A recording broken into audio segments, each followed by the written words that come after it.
ஓம் சாய்ராம். என் அன்பு செல்லமே, என்னுடைய தங்கமே, வாழ்க்கையில் எல்லோரும் உண்மையாக இருப்பது கிடையாது. ஏன், உன் குடும்பத்தில் இருக்கும் அனைவருமே உன்னிடம் எல்லா விஷயத்தையும் ஒளிவு மறைவு இல்லாமல் சொல்வது அல்ல. எல்லா விஷயங்களும் சில விஷயங்களை சொல்கிறார்கள், சில விஷயங்களை மறைத்து மறைத்து வைத்து அது பெரிய பிரச்சனையாக ஆனதற்கு பிறகுதான் சொல்கிறார்கள். இப்படித்தானே உன் வீட்டில் நடக்கிறது? சில பிரச்சனைகளை கண்டிப்பாக பிரச்சனை வருவதற்கு முன்பே குடும்பத்தில் இருக்கும் அனைவரிடமும் சொல்லிவிட வேண்டும். பிரச்சனை வரும் பொழுது பார்த்துக்கொள்வோம் என்றால் அது பெரிய பிரச்சனையாகிவிடும்.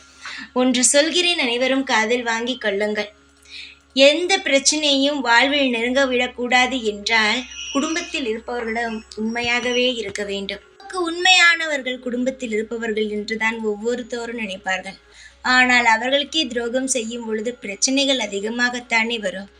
தங்கமே, உன் குடும்பத்தில் இருக்கும் முக்கியமான நபர் உன் வாழ்வில் ஒரு முக்கியமான விஷயத்தை மறைக்கிறார். ஆனால் அந்த விஷயம் சீக்கிரமாக உன்னுடைய பார்வைக்கு வரும். அந்த விஷயம் நல்ல விஷயமா கெட்ட விஷயமா என்பதும் சீக்கிரமாக தெரிய வரும். நல்ல விஷயமும் என்றாலும் கெட்ட விஷயம் என்றாலும் அனைத்திலும் இருந்து நான் உன் குடும்பத்தை காப்பாற்றுவேன். உன் வாழ்வில் இனியோ ஒரு புது பிரச்சனை வராது. உன் வாழ்வில் இருக்கும் ஒரு முக்கியமான நபர் உன்னிடமிருந்து ஒரு பிரச்சனையை மறைக்கிறார் என்று சொன்னேன் அல்லவா? அதை சீக்கிரமாக தெரியப்படுத்துவேன். அதன் மூலமாக ஏதாவது உனக்கு தொந்தரவு வந்தால் அதிலிருந்து உன் குடும்பத்தை காப்பாற்றுவேன். எல்லா விஷயத்தையும் என்னால் வெளிப்படையாக சொல்ல முடியாது.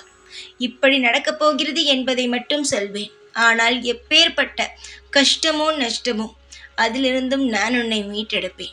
நீ நினைக்கிறாய், ஏதேதோ நினைக்கிறாய் இந்த சாயை பற்றி. சாய் நல்லவரா கெட்டவரா, எந்த நேரம் எதை செய்வார் என்றே தெரியவில்லை. சில நேரம் நல்லது செய்வது போல இருக்கிறது, சில நேரம் அப்படியே அமைதியாக இருக்கிறார். அவர் என்னத்தான் செய்ய போகிறார் என்பதை என்னால் அறியவே முடியவில்லை என்று. நான் மட்டும் அல்ல, எந்த தெய்வமும் என்ன செய்ய போகிறது என்பதை யாராலும் அறிய முடியாது. அது தெய்வ ரகசியம் அல்லவா? ஆனாலும் நான் உன்னிடம் சில விஷயத்தை சொல்கிறேன் என்றால் நீ என்னுடைய பிள்ளை, எல்லா விஷயத்திலும் ஜாக்கிரதையாக இருக்க வேண்டும் என்பதற்காக மட்டுமே தான். நீ தைரியத்துடன் இருந்தால் எப்பேற்பட்ட விஷயம் திடீரென்று நடந்தால் கூட அதிலிருந்து உன்னால் மீண்டு வர முடியும். அதற்கெல்லாம் தேவை என்ன? தைரியமும் தன்னம்பிக்கையும் மட்டும்தான். இவை இரண்டும் உன்னிடம் அதிகமாக உள்ளது. எப்பேற்பட்ட விஷயமாக இருந்தாலும் அனைத்தையும் நீ வென்று விடுவாய் என்ற நம்பிக்கை உன்னை விட எனக்கு அதிகமாக உள்ளது. எதையும் நினைத்து பயப்பட வேண்டாம். எல்லாவற்றையும் உன்னால் தாங்க முடியும். எல்லா விஷயத்தையும் உன்னால் சரி செய்ய முடியும் என்று நம்புகிறேன். உன் வாழ்நாள் முழுவதும் நான் இருக்கிறேன்.